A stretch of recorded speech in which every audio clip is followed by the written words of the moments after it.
to the order adopted on Monday, April 11, 2016. This question is deemed put to a vote, and the vote is deferred till later today at the end of the time provided for oral questions.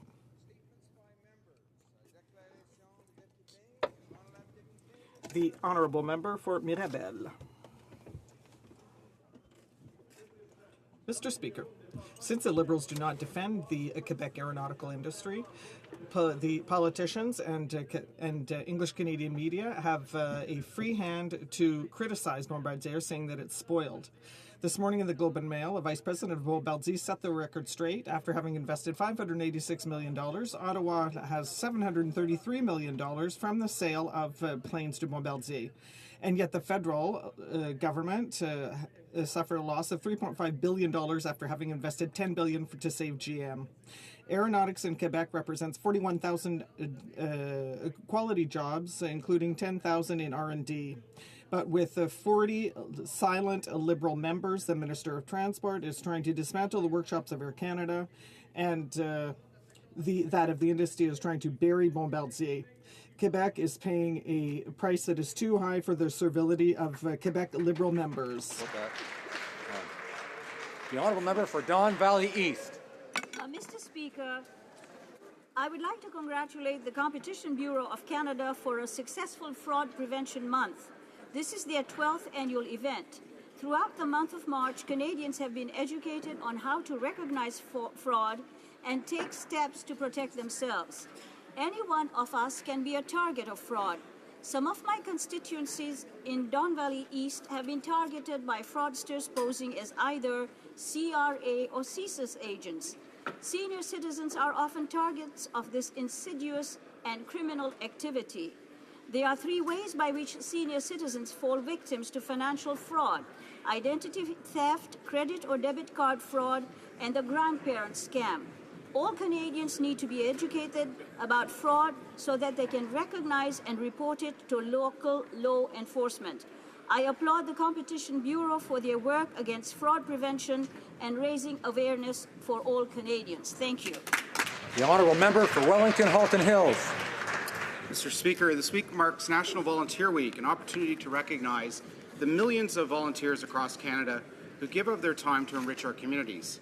I'd like to recognize the thousands of volunteers in Wellington Halton Hills who comfort the ill, encourage the young, hearten the lonely, feed the hungry, promote the arts, conserve our environment, and fundraise for countless local charities. Au Canada, les bénévoles contribuent. In Canada, volunteers contribute close to $2 billion each year.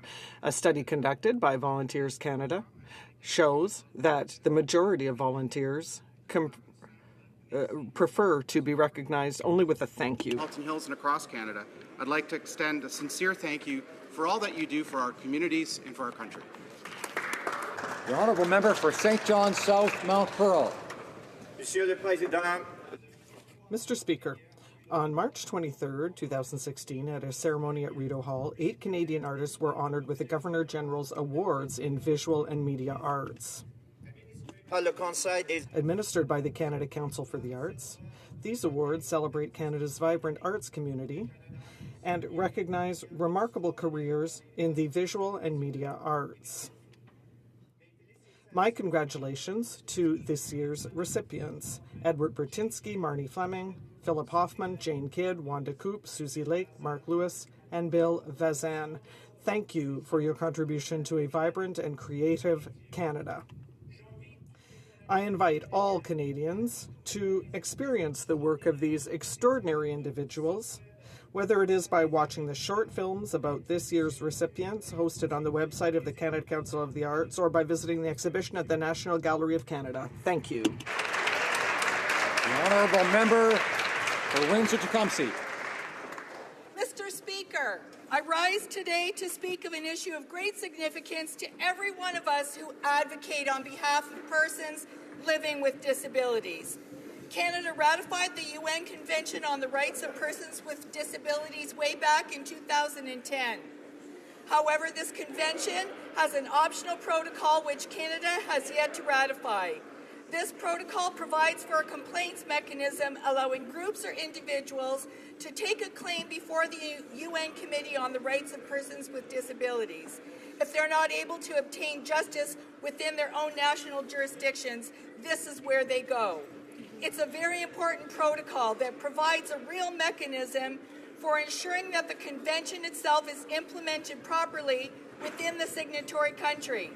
If the signatory country is genuine about implementing the convention, then it will ratify this protocol. It's as simple as that. So before you, I urge that Canada immediately sign and... The honourable member for Sydney Victoria. Thank you, Mr. Speaker. I rise as we celebrate the 2016 East Coast Music Awards, proudly being hosted in my riding all week long. The East Coast Music Association has been going for 28 years, and over 1,000 members dedicated to the music industry in Atlantic Canada. This 5-day non-stop musical celebration will showcase the best music and talent the East Coast has to offer, all happening in Cape Breton. ECMAs is an internationally recognized event bringing together people in the music industry from all over the world to the East Coast to discover our musical talent and culture. Fans' choice voting is now open. Visit ecma.com for all festival details and support local music. So I ask all members to rise with me to honor the 2016 ECMAs and the talented East Coast musicians, agents, volunteers that work so hard to keep Atlantic music thriving well. Thank you very much.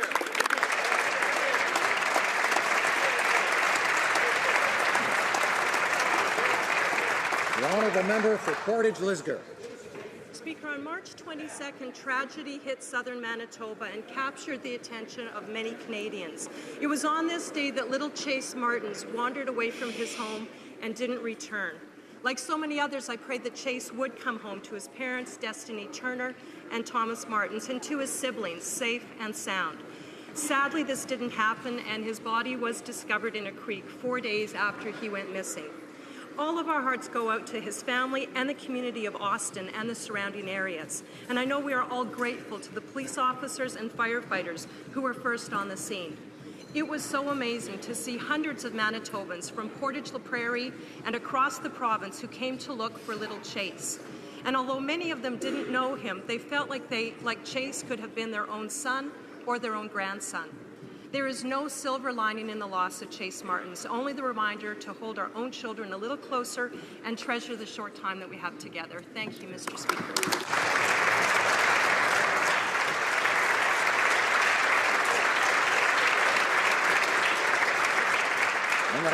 The honourable member for... Mr. Speaker, today I would like to underscore an event that happened in my riding of in La Prairie. It was the 7th edition of the Victory Evening, which allowed us to raise $116,000, which, as in past years, will be remitted to the Quebec Breast Cancer Foundation. This will go to R&D and education programs. Over $26 million have been raised over the past 20 years, and over $10 million to support women in their fight against breast cancer. I would therefore like to take advantage of this opportunity to thank the organizing committees and all partners who participated in the organization of this evening. A special thanks to Danielle Simard, who is the chair of this Victory Evening, for all the excellent work she did. Her devotion and support for this cause deserves our thanks. Thank you. Gatineau. Honourable Member for Gatineau. Mr. Speaker, yesterday, as part of Volunteer Action Week, I had the honour, like my colleague from Hull-Aylmer, to attend the 5th edition of the evening to pay tribute to Gatineau volunteers. They were commended for their action and their involvement in organizing social activities, community activities, and sports events for young people, adults, seniors, persons with disabilities, and the underprivileged. I would like to commend the 9 award winners for 2016. Ms. Diane Duponsil, Mr. Dan Mupendwa-Shekanena, Ms. Yolande Gravel, Ms. Marie-Claude Giasson, Mr. Gabriel Ladouceur, Mr. Robert Cuillerier, Ms. Suzanne Fullwood, Ms. France Gaudreau, and Ms. Jocelyne Barbeau. Gatineau depends on its volunteers. Without their devotion, our community life and assistance for people who are vulnerable would be endangered. Much gratitude to them. Thank you, Mr. Speaker. Kirk Interlake Eastman. Mr. Speaker, this month is Daffodil Month, which is a time to raise awareness for those living with cancer. Money raised during Daffodil Month will help people living with cancer and their families. Donations fund life-saving research, information, and support services. My wife, Kelly, has survived melanoma skin cancer on a number of occasions. In the 40th Canadian Parliament, I tabled my private member's bill to strengthen warning labels on tanning beds on the carcinogenic risks from radiation caused by artificial tanning equipment. I'm proud that the previous Conservative government strengthened the labeling requirements for tanning beds to better inform consumers about the health risks associated with the use of these dangerous devices. I want to urge people, especially youth and young women, to stay out of tanning beds. Indoor tanning is out. The daffodil is a symbol of strength and courage in the fight against cancer. I encourage all Canadians to buy a daffodil pin and wear it in April to show your support for the Canadians living with cancer.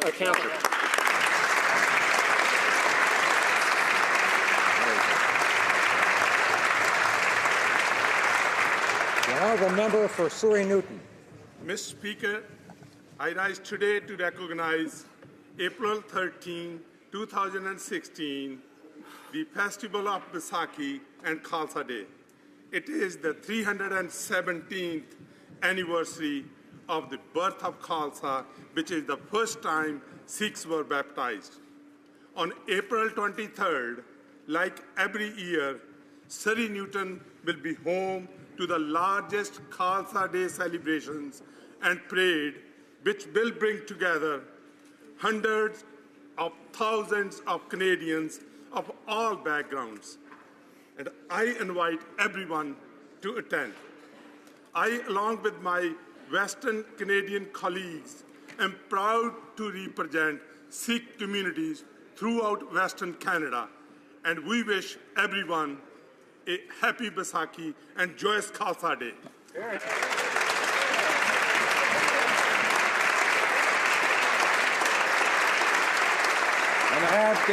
Honourable Member for Laurentides-Labelle.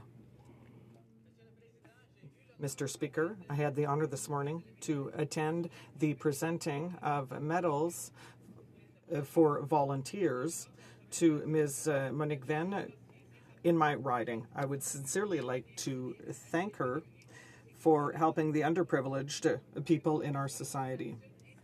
I would also like to commend the inspiring attitude of other volunteers who received the medal from the Lieutenant Governor of Quebec in a ceremony that I participated in on Saturday. Thank you very much to Mathieu Marais, Monique Guénette, Denise Comtois-Lalongé, Francine Paquette, Jacqueline Dumas, Huguette Lumé, Claire Lalonde, and Yolande Véronneau. The committee would not be the same without volunteers like Ms. Venn and other volunteers. Thank you, Mr. Speaker. For Regina Capel. Mr. Speaker, when the Liberals introduced their first budget, the news wasn't good for Canadians. Despite their election promise, the Liberals have blown through the surplus they inherited from the Conservatives and have racked up a massive $29 billion shortfall. Now, imagine giving your child your credit card to go and buy groceries. You give him permission to spend up to $100, but when he comes home and shows you the receipt, you find the bill came to $3,000. And what did he bring home? 19 bags of marshmallows, a case of chocolate bars, bags and bags of chips, and a whole lot of pop. No eggs, no meat, no milk, not even a loaf of bread. Where's the beef? This is how the Prime Minister has spent our money. Canadians were looking for a real plan to get the unemployed back to work, real investments in infrastructure, and a plan to avoid taxes. But their budget failed to deliver on any of that. Instead, we have a government that is blocking private sector job creation like Energy East and Northern Gateway, and the Liberal tradition of raising taxes is back. Mr. Speaker, this is not the budget Canadians were looking for.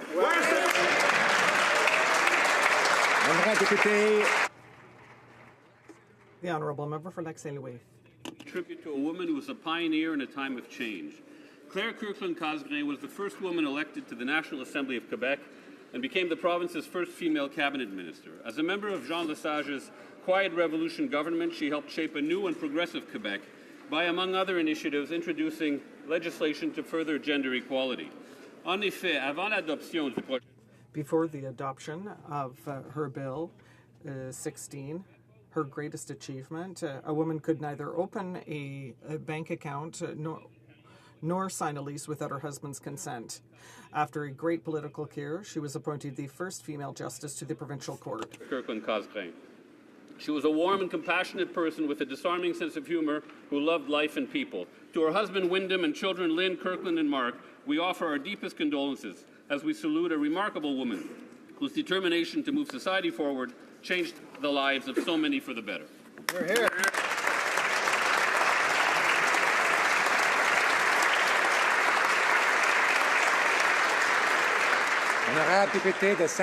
The Honourable Member for Saint-Hyacinthe-Bagotte. Mr. Speaker, I would like to commend the civic engagement of Lauriève Réaume, a young woman of 9 years old. This young lady will be meeting with me on Earth Day to share with me her concerns with regard to the environment and poverty reduction. Lauriève also asked me to visit her elementary school. Thanks to the assistance of her teacher, Ms. Dominique Provost, more than 125 students aged between 9 and 12 will be discussing the environment, civic involvement, and fighting inequality with me. I would like to thank Lauriève for her daring. Despite her young age, she is an excellent example for all of us of direct involvement in our democracy. Honourable Member for Beauport-Limoilou. Mr. Speaker, today I would like to talk to you about an exceptional group who has helped a number of veterans called Wounded Warriors Canada. Wounded Warriors Canada is a national leader in terms of funding innovative programs for mental health in order to help our military members and veterans of the Canadian Forces, as well as their families and primary caregivers. Mr. Speaker, Wounded Warriors Canada can offer its programs thanks to the compassion and generosity of Canadians and Canadian businesses. I would like to thank Canadians for their support for our men and women in uniform when they need it most. Also, as the official critic for the opposition in the sector of veterans, I would like to thank Wounded Warriors Canada for their diligent work seeking to help veterans. Mr. Speaker, thank you.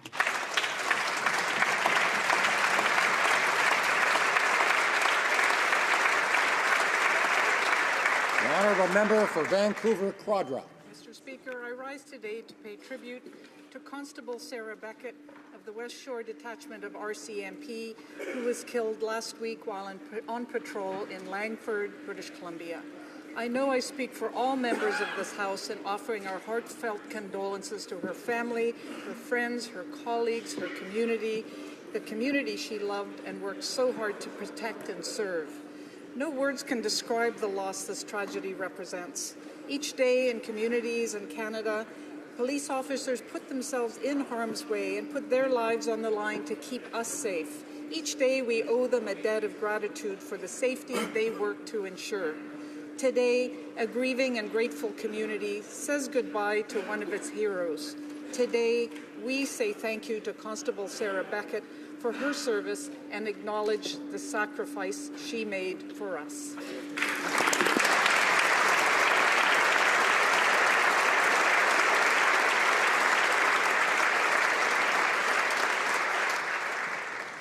Questions orales, oral questions. The Honourable Leader of the Opposition.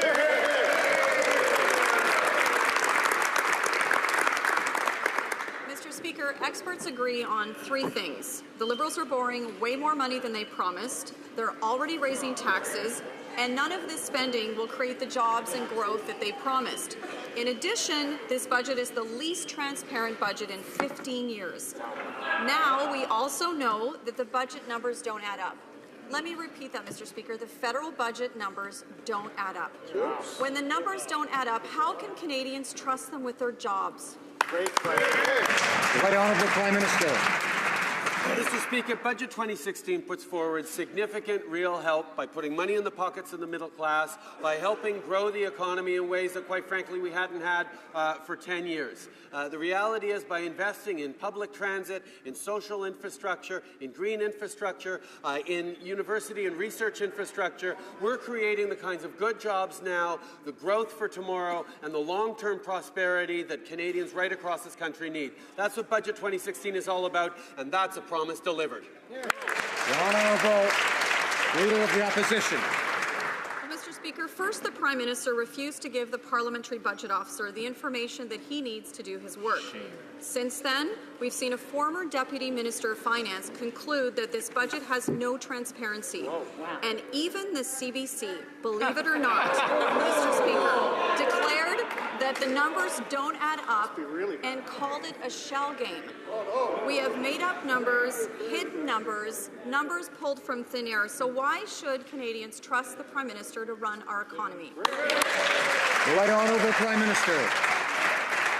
After 10 years of the kinds of secrecy, of number twisting, of obfuscation that Canadians got all too used to under the previous government, we put forward an open and transparent budget that actually talks about investing in the kind of growth and opportunities for Canadians voted for, Canadians need.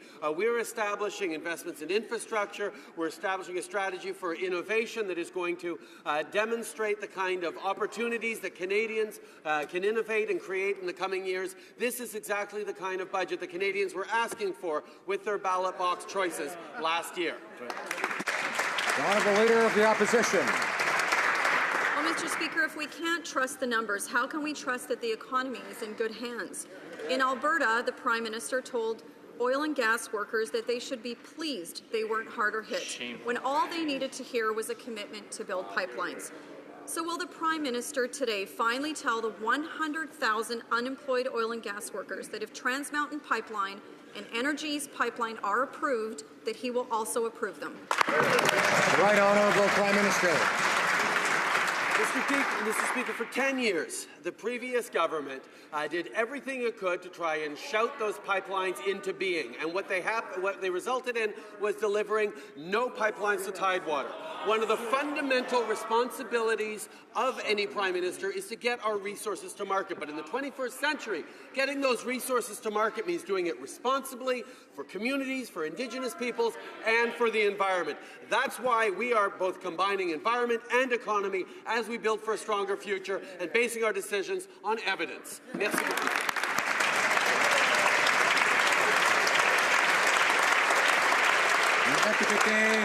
Honourable Member for Lac-Saint-Jean. Thank you, Mr. Speaker. We now know that the Liberal government will be borrowing $30 billion, which will be paid back by Canadians who aren't even born yet.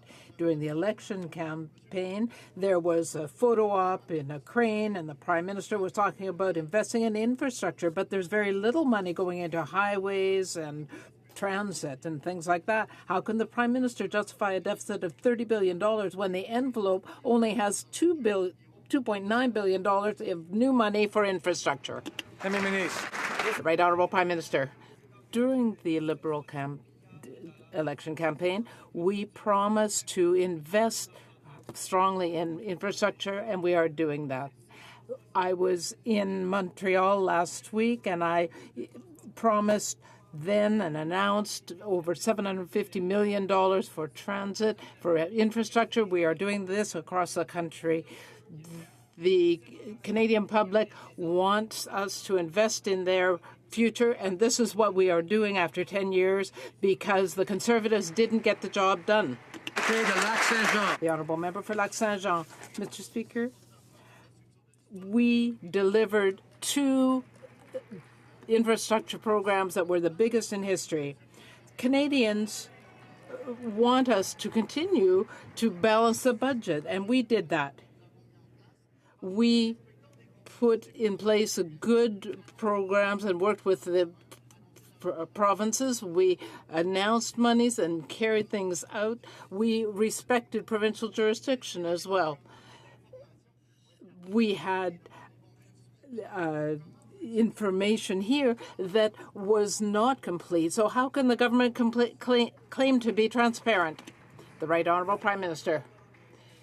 Mr. Speaker, when we listen to the opposition party, we hear the same arguments that failed to convince Canadians during the election campaign in the fall.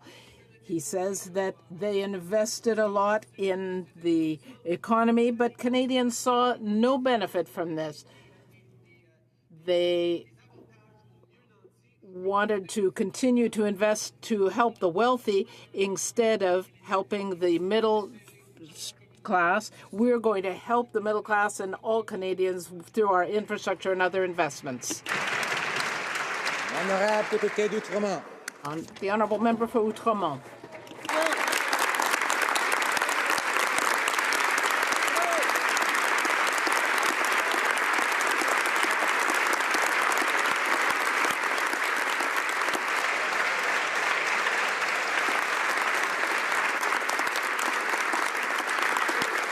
Speaker, after years of ethically challenged Conservative rule, the Liberals promised to do things differently.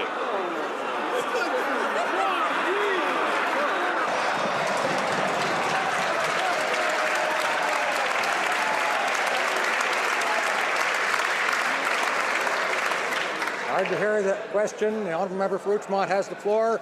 Let's try to calm down, everybody. We're all excited. Member for Outremont. After years of ethically challenged Conservative rule, the Liberals promised to do things differently. The Minister of Justice is doing certain things differently. When Conservative Minister Shelley Glover was caught holding a dodgy fundraiser in 2013, she promptly gave the money back. But this minister refuses to do the same. Will the Prime Minister ask his Justice Minister to simply give the money back?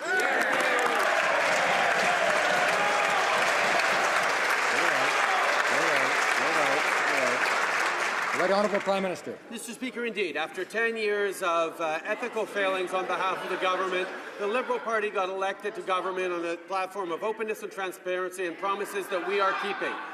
We have always followed all the rules around fundraising. We have always demonstrated openness and transparency, accountability. Union and corporate donations are banned. There are very strict limits on donations to the parties, and we are following all rules, unlike the previous government. Honourable member for Outremont. The Panama Papers scandal shows that Canadians who follow the rules and pay their taxes are being fooled. We know that KPMG was being investigated by the CRA for supporting tax havens. So why is the government permitting this revolving door?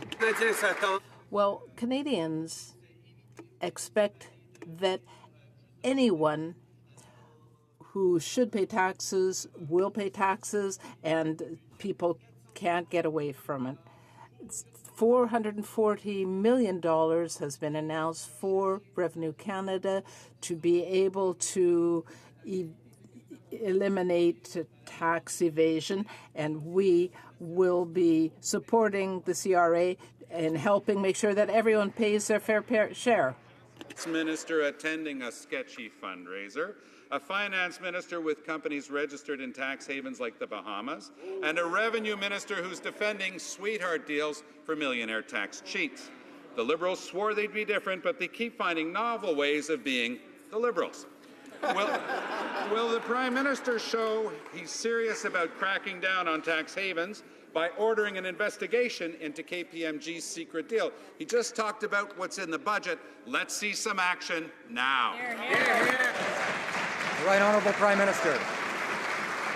Mr. Speaker, $440 million to the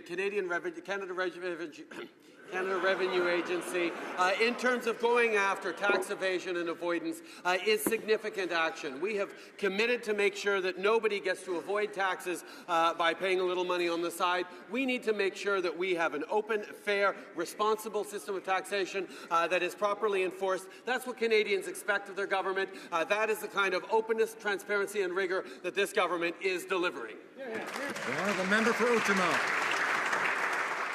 A little money on the side? The government used mathematical formulas that were complicated to make sure that a lot of Canadians didn't get employment insurance. Now, in Saskatchewan, there was an increase by 40% in the unemployment rate, and in the Lac-Saint-Jean area, a huge increase occurred as well. There are many unemployed people who aren't eligible for EI. Will the Prime Minister keep his promise and help all the unemployed in Canada? The Right Honourable Prime Minister. During the election campaign, we committed to helping those without work and to make sure that they could get employment insurance as needed. We reduced the gap weeks from 2 to 1. We made sure that people would be able to work to a certain extent while they were receiving benefits. We are making improvements to the insurance system throughout the country. Mr. Speaker, a partner at Tories LLP was registered to lobby the Justice Minister.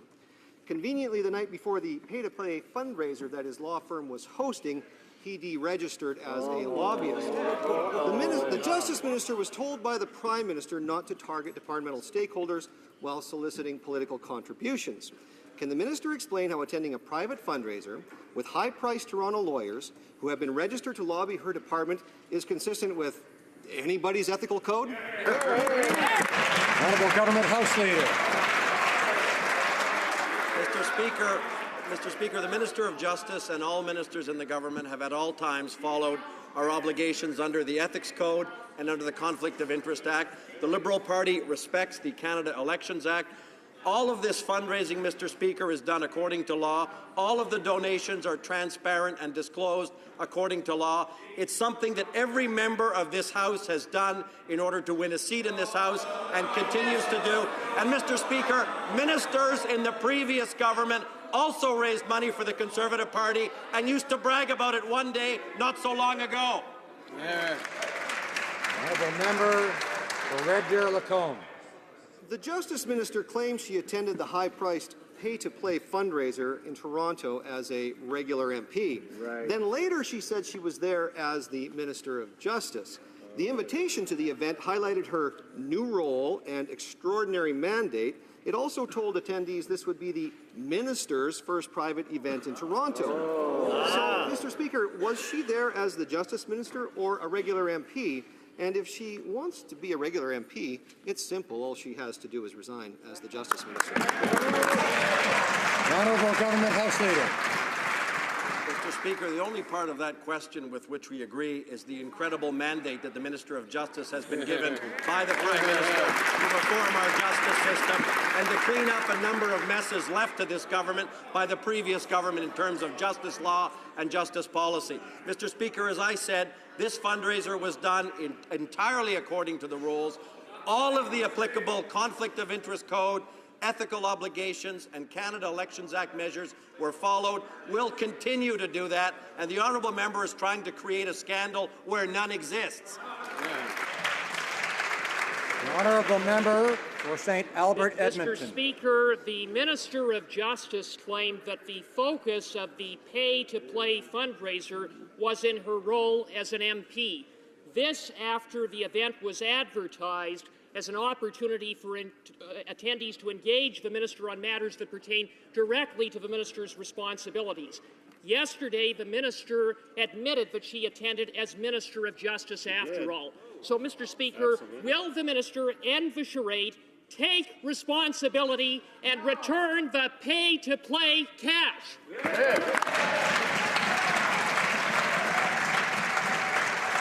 The Honourable Government House Leader.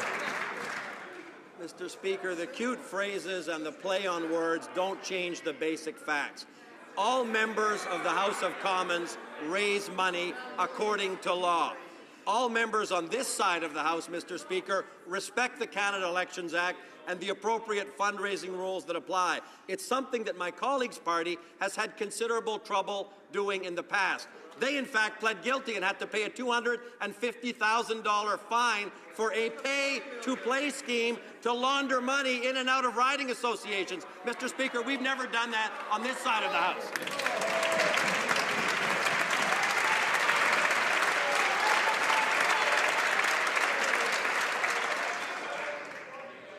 I remind members that the time to speak is when they have the floor, and that's the only time to speak. Now we'll listen to the member for St. Albert, Edmonton. Mr. Speaker, the Minister of Justice's independence has been compromised and her credibility is in tatters as she tries to justify her attendance at the pay-to-play fundraiser. Mr. Speaker, if everything is above board and the minister has nothing to hide, will she release the list of attendees, yes or no? The Honourable Government House Leader. Mr. Speaker, the only thing that hurts credibilities of the members of this House is that kind of feigned indignation where a member tries to create, Mr. Speaker, a scandal where none exists. On this side of the House, we're extremely proud to serve with this Minister of Justice. We're proud of her record of public service, her ethics, and her integrity, and we'll always stand with her.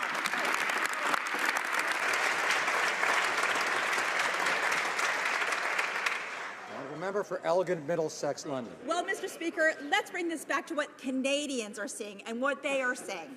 They see $20 million going to an organization that the Minister of Justice used to chair.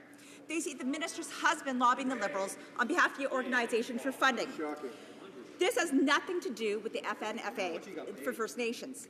Canadians see this as unethical, yet the minister continues to deny any wrongdoing. When will this Prime Minister hold this ministers accountable for their unethical behaviour?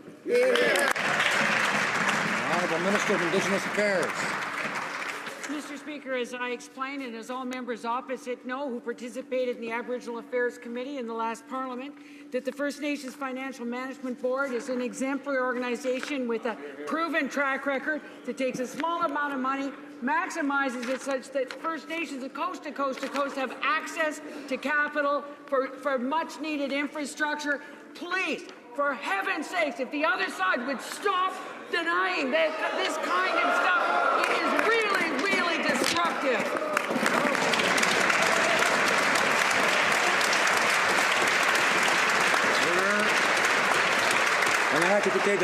The Honourable Member for Lévis-Lobinière. Monsieur le Président. Mr. Speaker, yesterday in the House, the Minister of Justice said that she attended a Toronto fundraiser as the member for Vancouver-Grenville.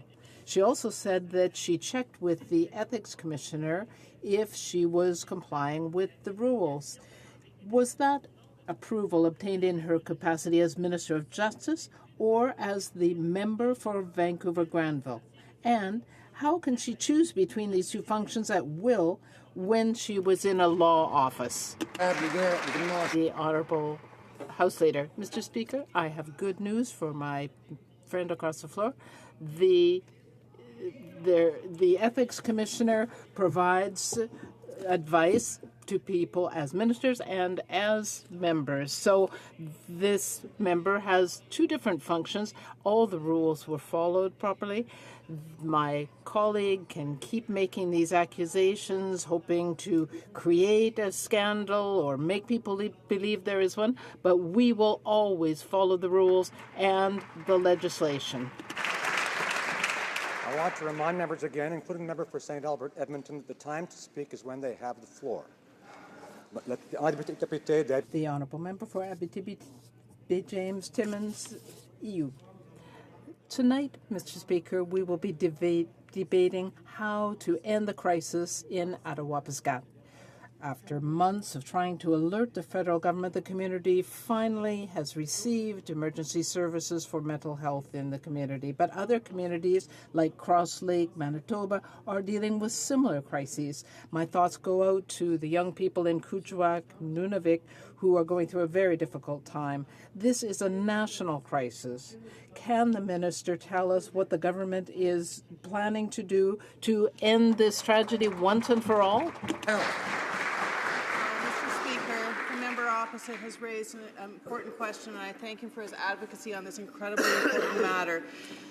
The conditions that First Nations and Inuit communities are facing are absolutely unacceptable, and the mental health of young people, particularly in these communities, is devastating. Our department and our government is making sure that all the necessary services and programs are in place.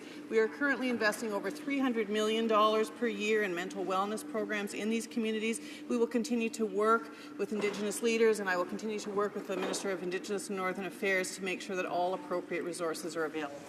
Now the member for Timmins, James Bay. Mr. Speaker, the youth suicide crisis has shocked the world, and they're asking how a country as rich as Canada can leave so many young children and young people behind. And what the people in Attawapiskat are facing is the same systemic negligence that's robbing the hopes of young people in communities like La Loche and Cross Lake and Nescatenga. And yet there was no new mental health dollars in this budget to help Indigenous children. So enough with the Band-Aids and the emergency flights. Will this minister commit to a total overhaul to ensure that every child in this country have the mental health supports that they need to have hope and a positive future? Great. The Honourable Minister of Health. The member opposite has worked hard in his community to advocate for the mental health needs in that community, and I agree with him that it is completely unacceptable in a country as rich in resources as Canada that young people should get to the point that their life seems worthless and that they would want to end it. We must respond to this. I have already indicated what we are doing so far. I will be working with my colleagues across the country to make sure that mental health services are included and improved, and make sure that we get that mental health care to the people that need it. Member for Niagara Falls. Thank you, Mr. Speaker. One of the most important responsibilities of the Minister of Justice is to recommend the appointments to the Superior Courts, because Canadians deserve to have access to a timely judicial proceedings. Now, we have been hearing alarming reports of continuing and increasing vacancies in our courts. It's not enough to be doing fundraising. What is the problem with appointing judges, Mr. Speaker? We all want to know that. The Honourable Minister of Justice. Thank you, Mr. Speaker, and I thank the member opposite for the question. Leaving aside the fundraising, the appointment of the judiciary's appointments are fundamentally important, and we are moving forward with a new process, renovating the process, ensuring that the appointment of Superior Court judges across the country is not only based on merit, but it's based on diversity, that we will be open and transparent. And I've had the opportunity to speak to many of the justices across the country, and we will be advancing appointments in the very near future. The Honourable Member for Niagara Falls. Mr. Speaker, there are reports that the minister has yet to hire a judicial affairs advisor. However, she has hired a director of political operations. Now, according to Treasury Board guidelines, a director of political operations requires the written concurrence of both the Prime Minister and the President of the Treasury Board. Now, did the Prime Minister provide written concurrence to his Justice Minister for hiring a director of political operations? I know this might help with fundraisers, but what is the problem with hiring a judicial affairs advisor? The Honourable Minister of Justice. Thank you, Mr. Speaker. We are moving forward with appointments not only to the Superior Courts across the country, but certainly in the impending retirement of an honoured justice out of the Supreme Court of Canada, moving forward with a process to appoint a new Supreme Court of Canada justice. We are looking at this process, renovating the process to ensure that it's open and transparent, that we will engage with members of this House in ensuring that the appointments are based on merit and that the appointments are diversified in terms of reflecting a judiciary that has the face of this great and diversified country. The Honourable Member for Richmond Centre. Mr. Speaker, under the Liberals' job-killing budget, they are raising taxes on small businesses and their workers. Shame. They reversed the Conservative tax cut for small businesses, raised payroll taxes, And now, the top tax bracket in over half of our provinces will be more than 50%. 50%. Shocking. When will the Liberals stop raising taxes on workers and job creators? The Honourable Minister of Finance. Mr. Speaker, I would encourage the member opposite to read our budget. What she will find, she goes back to January when I believe she was in the House. She will see that we lowered taxes on 9 million Canadians. What you'll find is that this year, small business taxes actually went down.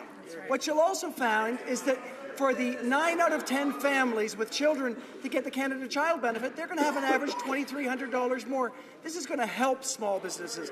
This is a budget that will help Canadians and Canadian businesses to be more successful. For Richmond Centre.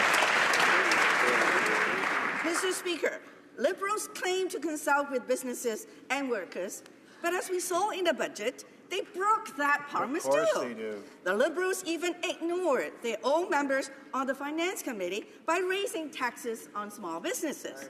This should come as no surprise after the Trade Minister said amen to raising taxes. Oh, yeah. How can Canadians trust the tax and spend Liberals when they break promises to their own members?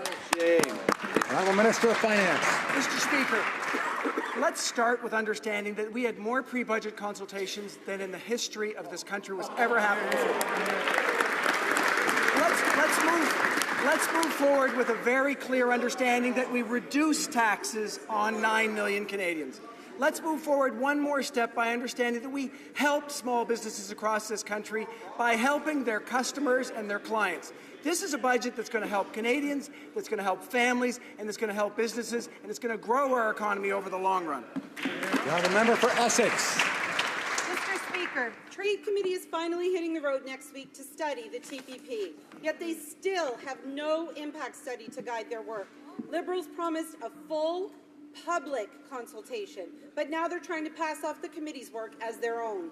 When it comes to what Joseph Stiglitz called the worst trade deal ever, that just doesn't cut it. Why is the government refusing to live up to its promise of full public consultations for all Canadians? Honourable Minister of International Trade. Mr. Speaker, unlike the NDP who condemned this deal without even reading it, we are keeping our election promise. We promised to consult, and we are. I would also like to point out, Mr. Speaker, that we learned something interesting about the NDP on Sunday. We learned they want to shut down our natural resource industry, and we learned they want to say no to Canada trading in the world. That is not good for Canada's middle class, including the union members the honourable member claims to represent. The Honourable Member for Berthier-Masquinongé. Today, the government in Quebec, dairy producers and processors will join in a common front about diafiltered milk. For months now, the Liberal government says it's been working on this file, but nothing has been done. The industry's had enough. Family farms are losing thousands of dollars a week. It's not complicated, Mr. Speaker. The government must simply apply the standards for the makeup of cheese. Mr. Speaker, what is the Prime Minister waiting for to respect his election promise to settle this question of diafiltered milk here in Canada? Thank you, Mr. Speaker.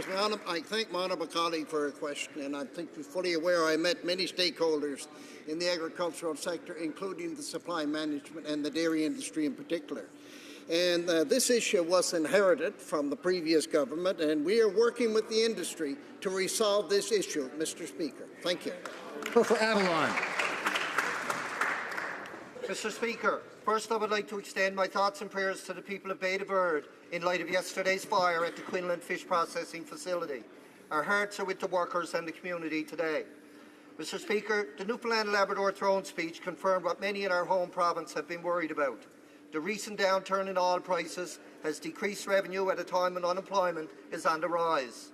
Will the Minister of Finance provide an update to the House about what our government is doing to help the people of Newfoundland and Labrador during these difficult times? Honourable Minister of Finance.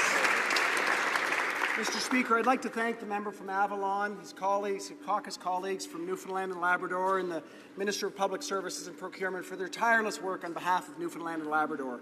When that province came to us with a fiscal stabilization request, I directed the Department of Finance officials to move forward expeditiously on this request.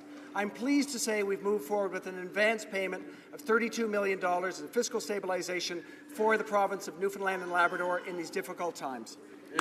Member for Portage-Lisgar.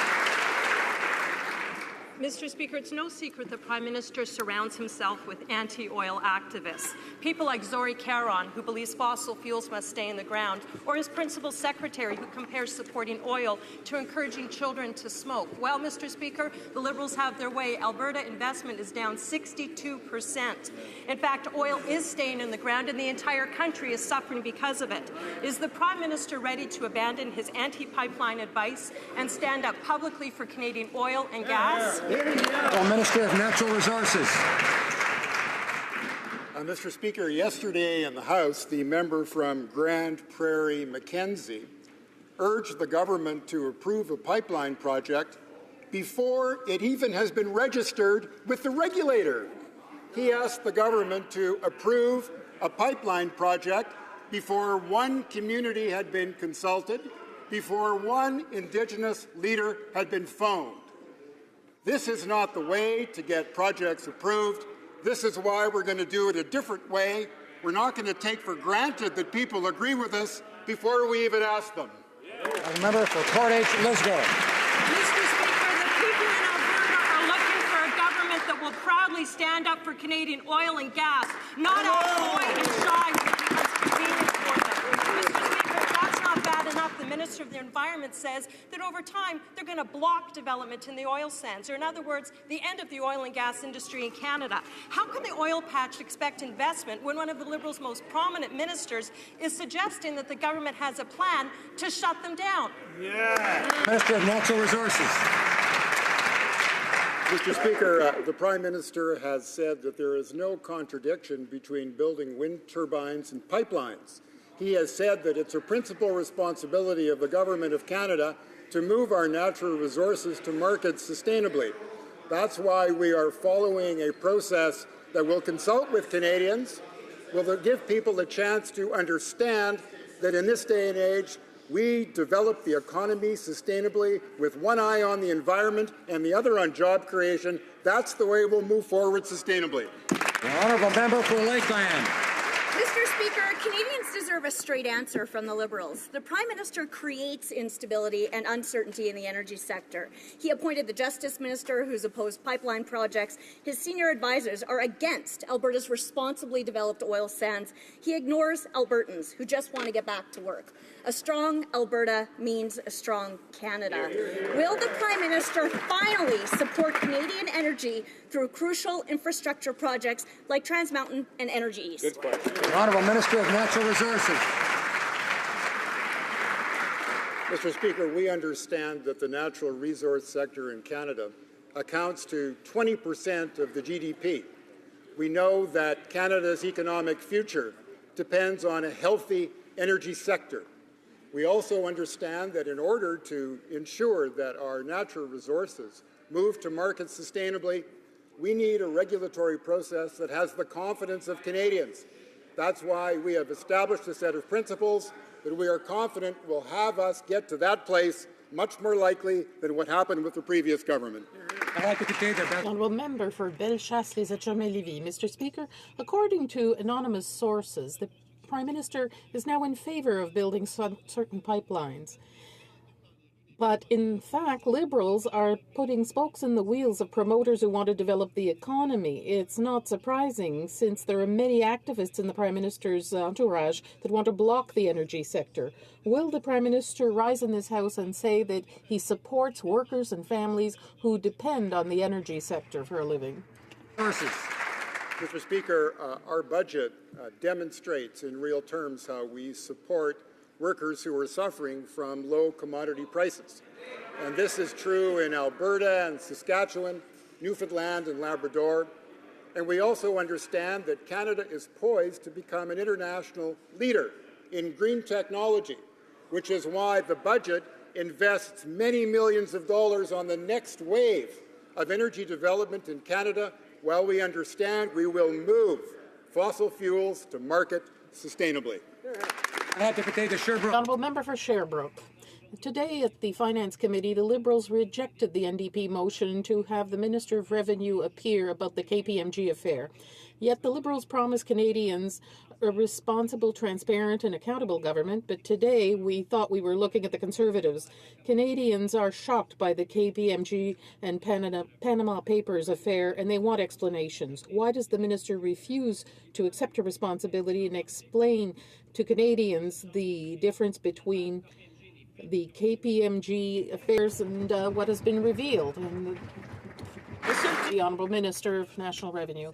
I want to reassure this House that all Canadian taxpayers are treated fairly in the same way, regardless of their income.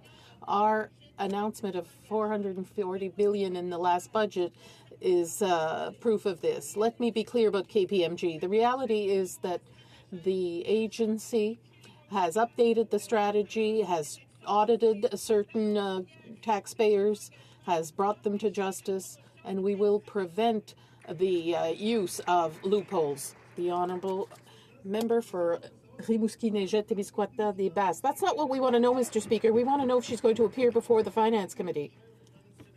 This morning, the Liberal members of the committee voted down my motion to have the Minister of National Review appear to answer questions regarding the amnesty given to tax cheats in the KPMG affair.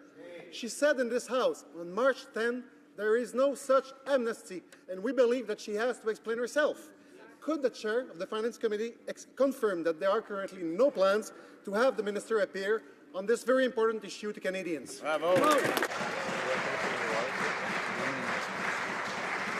The Honourable Chair of the Finance Committee. Thank you, Mr. Speaker. There was a discussion at committee this morning. There was 2 motions before the committee, and the meeting had to adjourn before the second one was completely discussed. But I would make a point that one of our members on committee suggested that a lot of this activity happened under, most all this activity happened under the previous government in terms of the way that they operated, and this minister doesn't hold responsibility for those discussions, but that the committee would consider bringing this minister before the committee after we hold the initial hearings on KPMG and CRA. The Honourable Member for Foothills. Mr. Speaker, industry has said that investment in Alberta's oil sands will be down more than $60 billion over the past 2 years, a 63% decrease since 2014. Hundreds of thousands of Albertans have lost their jobs and they're losing their homes. But the Prime Minister has told Albertans they should just hang in there and they should be thankful that things are not worse. Mr. Speaker, we cannot wait for things to get worse. When is this Liberal government finally going to make an investment in Canada's national energy program? The Minister of Natural Resources. Mr. Speaker, I've had the pleasure of representing Canada at a number of international meetings and to talk with those who are looking at investments in the energy sector, and they all agree that Canada has been and will continue to be a very important market, an international market for energy. It is our goal as a government to develop these energy sources, particularly in Alberta and Saskatchewan, which will make Canada again, after these low commodity prices pass, a major place of investment and confidence internationally.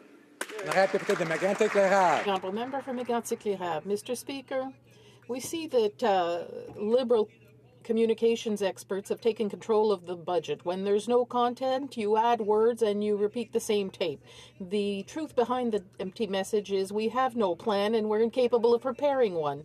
Small businesses were betrayed by this government because it broke its oft-repeated promise to reduce corporate income tax. The president of the Chamber of Commerce in my riding is wondering whether the government realizes that economic recovery also involves small business. Will the minister stop playing the same tape and give us a real answer? Thank you for the question, Mr. Speaker. I thank my colleague. We do have a plan that works very well for Canadians and for small business.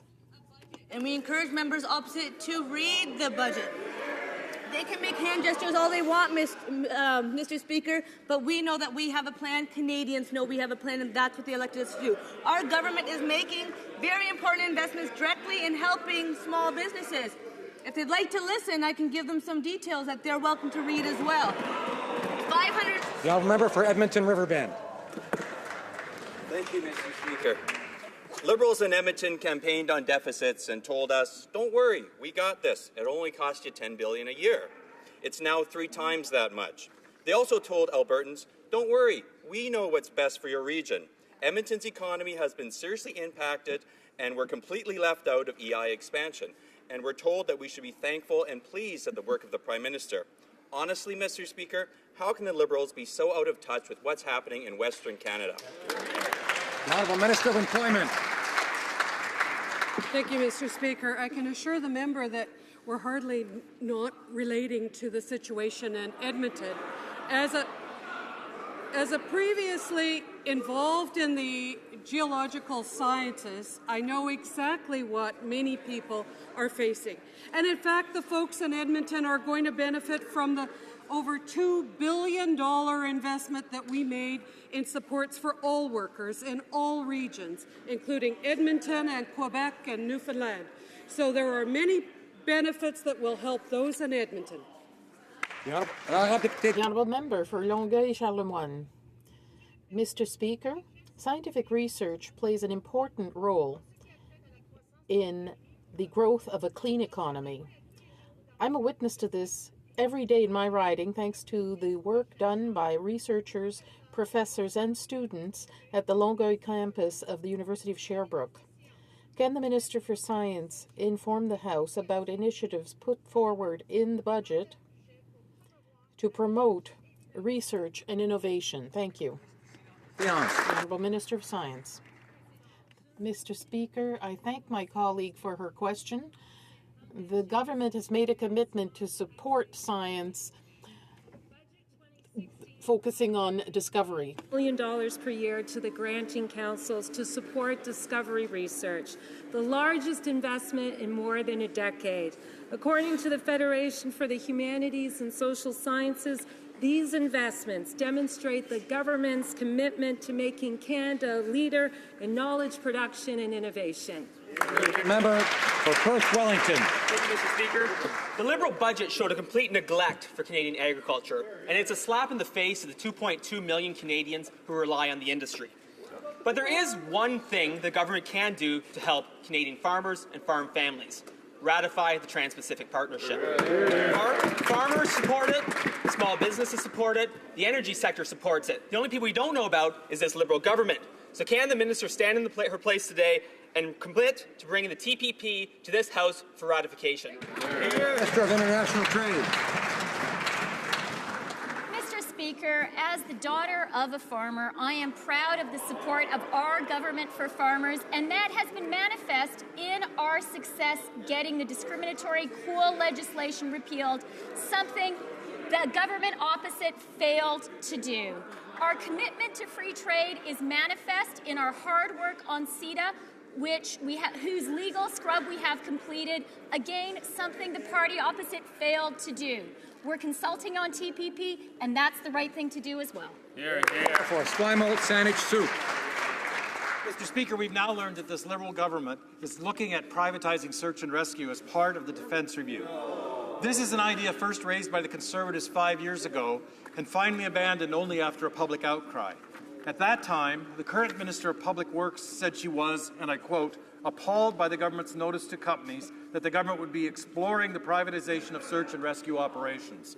Mr. Speaker, privatizing search and rescue would clearly put Canadian lives at risk.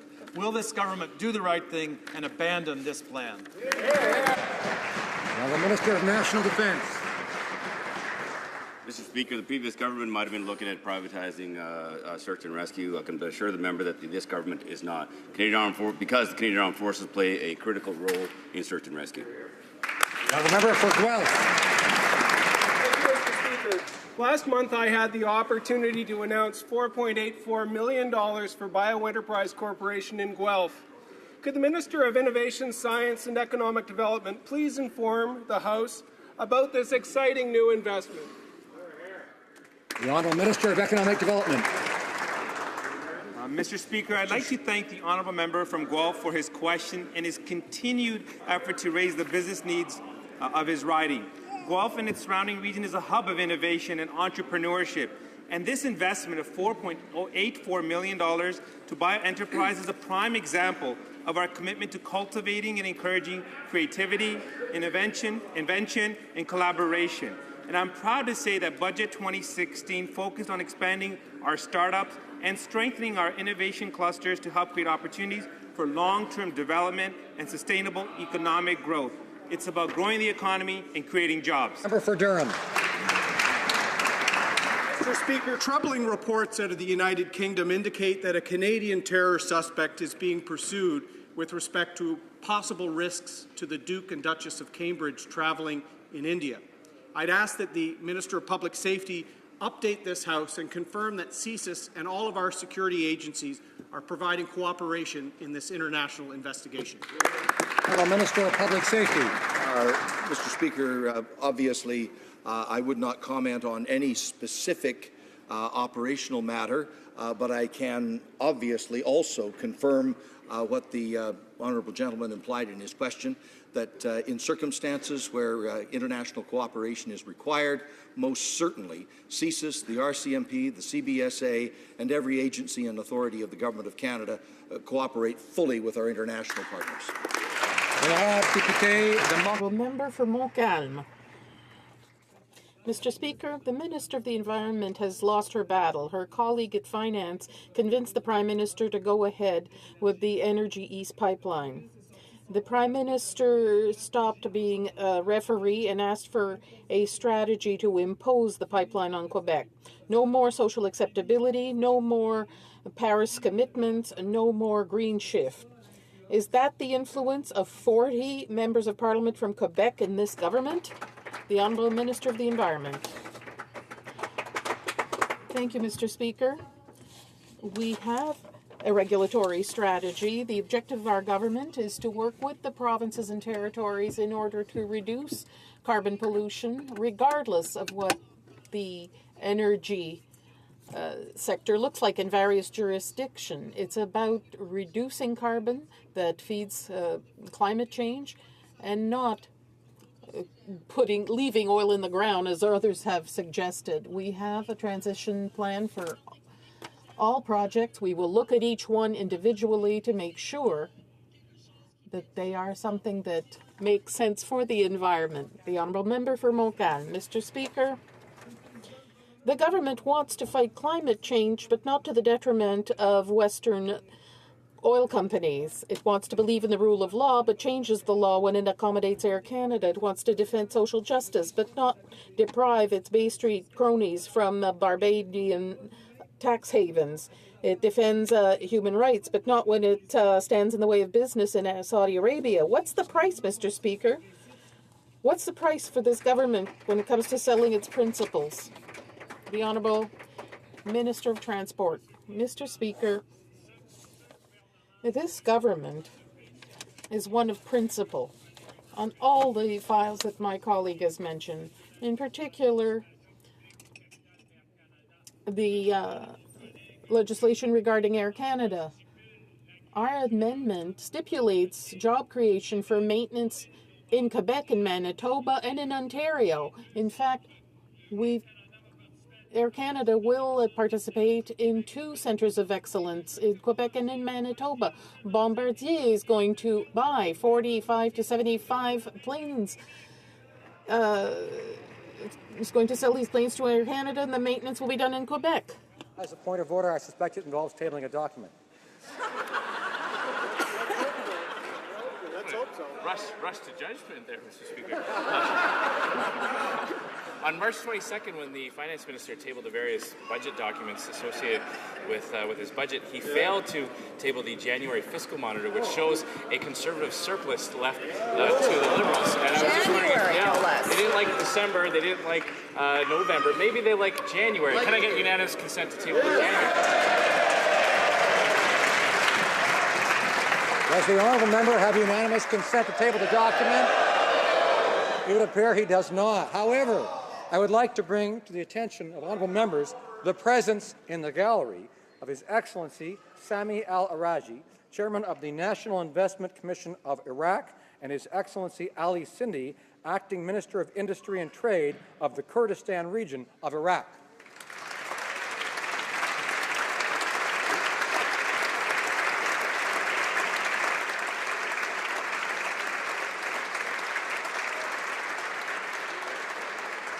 I would also like to draw to the attention of honourable members the presence in the gallery of the Right Honourable Tricia Marwick, MSP, presiding officer of the Scottish Parliament.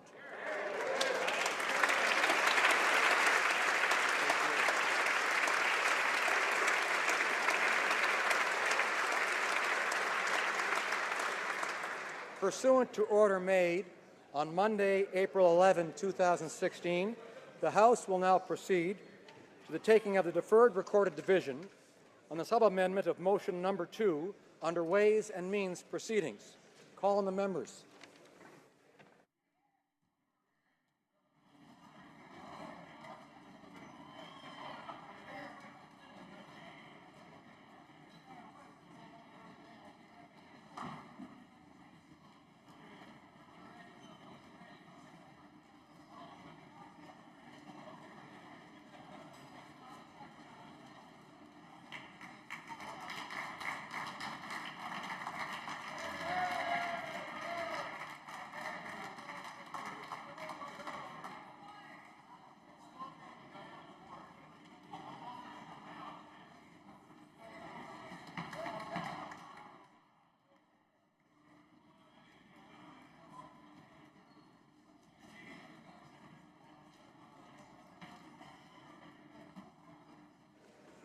The question is on the sub-amendment.